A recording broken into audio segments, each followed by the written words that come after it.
जय महाराष्ट्र मित्रांनो.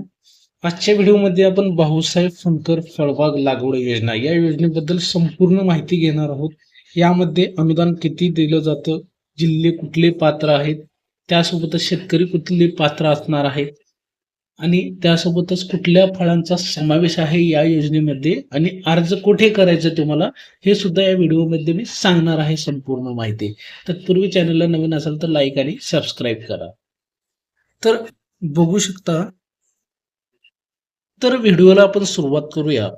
राज्यात बघू शकता भाऊसाहेब फुंकर फळबाग लागवड योजना राबवली जाते. त्या योजनेअंतर्गत शेतकऱ्यांना सुद्धा नगदी पिके घेऊन उत्पादन वाढ करण्यास मदत व्हावी हा शासनाचा हेतू आहे आणि कमी खर्चात जास्त उत्पादन शेतकऱ्यांना मिळावे हा सुद्धा उद्देश आहे योजनेचा. तर या योजनेमध्ये कुठल्या फळांचा समावेश करण्यात आलेला आहे म्हणजे त्या फळावरती त्या झाडांवरती तुम्हाला अनुदान मिळणार आहे. तर त्याच्यामध्ये आहे आंबा, काजू, पेरू, चिकू, डाळिंब, सीताफळ, कागदी लिंबू, नारळ, चिंच, अंजीर, आवळा, कोकम, फणस, जांभूळ, संत्रा, मोसंबी इत्यादी फळ पिकांची लागवड करण्यास शासन मान्यता देते. जवळपास 16 फळांचा समावेश आहे या योजनेमध्ये. तर त्यासाठी पात्र कोणते शेतकरी आहेत तर तुम्ही बघू शकता, यामध्ये वैयक्तिक शेतकऱ्यांनाच लाभ घेता येतो. जे संस्थात्मक शेतकरी गट वगैरे असतात त्यांना या योजनेअंतर्गत लाभ मिळत नाही. फक्त वैयक्तिक शेतकऱ्यांनाच या योजनेचा लाभ मिळणार आहे. शेतकऱ्यांच्या स्वतःच्या नावे 7/12 असणं आवश्यक आहे जर योजनेचा लाभ घ्यायचा असेल, अनुदान मिळवायचं असेल तर.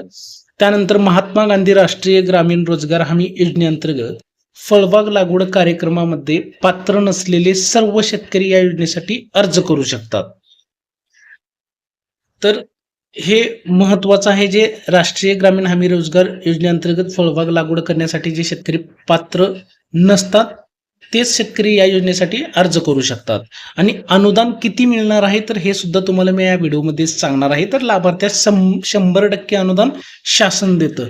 तर 100% म्हणजे जेवढं तुमचं खर्च झालेला आहे तेवढं अनुदान स्वरूप रिटर्न येतं तुम्हाला.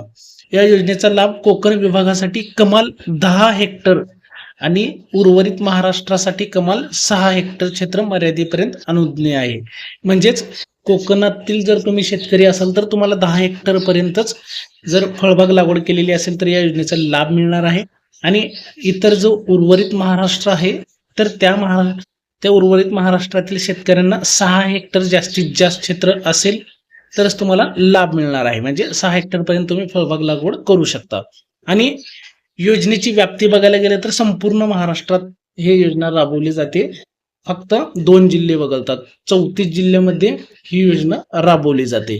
तर अशा प्रकारे या योजनेचा लाभ घ्यायचा असेल तर तुम्हाला ऑनलाईन अर्ज करावे लागणार आहेत. ते म्हणजे कुठं तर महाडीबीटीची जी वेबसाईट आहे फार्मरची, mahadbt.gov.in या वेबसाईटवरती तुम्हाला या योजनेसाठी अर्ज करता येणार आहेत. आणि संबंधित 2025-26 मध्ये ही योजना राबवण्यासाठी निधीची सुद्धा मान्यता देण्यात आलेली आहे महाराष्ट्र राज्याकडून आजच्याच तारखेमध्ये.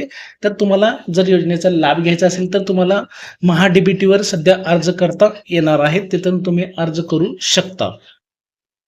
आणि या योजनेमध्ये मी आता सांगितलेली जे 12माही 16 पिके आहेत त्या फळपिके आहेत त्यांचा समावेश आहे, एवढं लक्षात घ्या. या 16 फळझाडांमध्ये एका फळाची लागवड तुम्ही करू शकता किंवा इतरही फळांची लागवड करू शकता तुम्ही. फक्त जे 16 जे सांगितलेली यादी आहे त्याच्यामधलेच फळपिके असणं आवश्यक आहे योजनेचा लाभ घेण्यासाठी. तर अशा प्रकारे एक महत्त्वाची शेतकऱ्यांसाठी योजना आहे, जे फळबाग शेतकरी लावले पाहिजेत, त्यांचा कल वाढला पाहिजे हा हेतू आहे या योजनेचा. तर शेतकऱ्यांना नक्कीच या व्हिडिओचा मदत होणार आहे. जर माहिती आवडली असेल तर चॅनलला लाईक आणि सबस्क्राईब करा. धन्यवाद.